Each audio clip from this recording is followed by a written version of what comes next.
hamma narsani ayol kishini zimmasiga yuklab qo'yamizda, keyin nega bu bechara kasal? Nega buni bolasi o'lib qolyapti? Nega buni bolasi rivojlanmayapti? Nega bu erini ko'nglini topa olmayapti deb turib hamma masalani ayolning zimmasiga yuklaymiz. Va albatta ajrimlarda ham ayol kishi aybdor bo'ladi.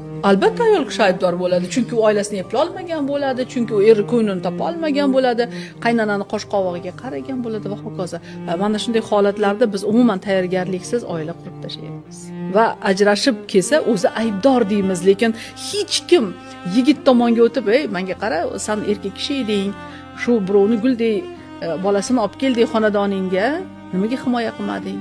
Nimaga vaqtida gaplashmading? Nega moslashtirmading oilangga?" Chunki moslashish jarayonini o'zi har xil o'tadi. Kimdir bir kunda moslashadi, kimdir yillar davomida moslasha olmaydi. Oilamizni past balandi bilan tanishtirish bu erkakning vazifasi. Erkakning hech qanaqa mas'uliyati bo'lmasa, hamma mas'uliyatni uning uchun ona bajargan bo'lsa, hamma mas'uliyatni ona bajargan bo'lsa, ona qaror qabul qilsa, erkakning gapiradigan gapi bo'lsa xotinning oldida na onasini, na xotinning o'rtasida bir ko'prik vazifasini, tarozi vazifasini bajara olmasa va eng achinarlisi ayolim aybdor,